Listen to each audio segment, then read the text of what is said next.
justice system, the people are represented by two separate yet equally important groups: the police who investigate crime and the district attorneys who prosecute the offenders. These are their stories. Hi Gamer Girls, my name is Gunty, and I know what you guys are thinking. Gunty, you have made so many Chris Chan videos in the past couple of weeks. What are you doing making another one? We're all sick of it. Well, I understand where you're coming from. I have done quite a few Chris Chan videos lately, and this is kind of out of the norm. There's just been a lot of stuff going on lately, and I've just been interested in talking about it, mainly because I just keep having conversations with people that aren't terminally online, like me, and they're asking me a lot of questions about Chris Chan, because Chris Chan, over the past couple months, and since Chris Chan has started making videos lately, Chris Chan is everywhere now. I see Chris Chan popping up on channels that would never have associated with Chris Chan or made Chris Chan type videos. They're making videos on it right now. It's almost become a mainstream topic, whereas before you kind of only heard about Chris Chan in some of the more 4chan-y type YouTube channels, but now we're seeing it on Moist Critical's channel, Oompaville, Mudahar. All these sort of normies, you could say, have started talking about Chris Chan, and that's just made me want to talk about it a little bit more. So that's kind of the why I've made so many videos lately, but I should be slowing down here soon as things kind of die down, as I think they will. But the one thing I wanted to talk about today is Chris Chan, and whether or not Chris Chan is guilty of the mother-loving crime that took place. I can't remember how many years ago it was now. It was 2 or 3, I think it was 2 years ago. The mother-loving charges that Chris Chan faced, whether or not Chris Chan actually did it. And I'm going to give you my point of view, and again, I'm not trying to say that Chris Chan is a good person, and I'm not trying to definitively say that Chris Chan is innocent. Like, how the law works here in America, you aren't proven innocent, you're proven not guilty or guilty, and that's kind of how, unless you were a fly on the wall, there's no real way to know what happened in that time period. But I'm going to try and give you what I think is sort of the truth, but I'll also talk about the other side, because again, I don't want to speak broadly, and I don't want to say anything is definitive, because we don't know, we weren't there. Only Chris and Barb are the ones that know, but kind of my theory kind of hinges on three main things.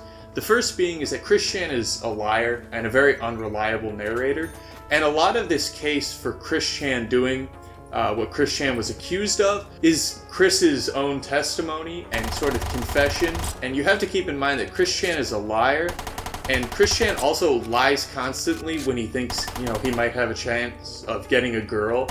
And in this case, he was talking with a girl that Jonky lady, I can't remember her name. I bring her up in a couple of videos and I can never remember her name because I'm lazy. But Chris would say whatever, Chris was told to do if Chris thought that they could get some pussy out of it. So that's, kind of the first thing as to why maybe Chris didn't do what Chris was accused of.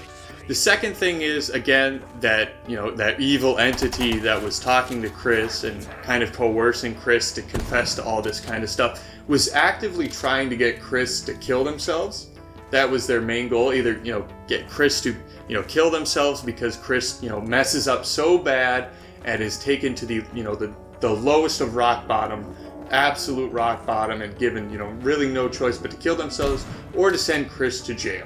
It's one of those things where Chris still could have done this, but you have this entity that's heavily involved here in this story that's whole goal is nothing but malicious and nefarious. The third point, kind of in Chris's favor here, is that the case was dropped, period. The police, the prosecutor, all these people, the state officials, they would want to prosecute Chris if they had a case, and they would take it to trial if they did. And I know a lot of people might say that, well, there's the autism defense, but that only goes so far, and you're still going to get some kind of prosecution. You're not going to get, this isn't insanity. This isn't an insanity. You can't plead autism.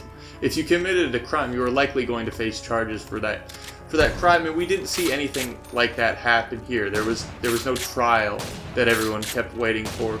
And like Chris said in their video, they kind of just bounced around until the state could find a place to put them, and that's kind of why they were in jail. I know a lot of people said that, Chris got off because of time served, but that's not really true. You don't just get off on time served. You have to have some kind of charge levied against you. And when we're talking about a crime like this, you need to be put on a specific registry. And that's part of the punishment for the crime. They don't just give you time for those types of crimes. You're also put on a registry so people in the public are aware of what you've done and what you might have the capability of doing. And they don't just, that just doesn't, they don't just go, oh, well, you spent that much time in jail, you're good, you're done, we don't need to do anything more with that. There's going to be some kind of paper trail with the charges and, whether a conviction was found. And they couldn't convict.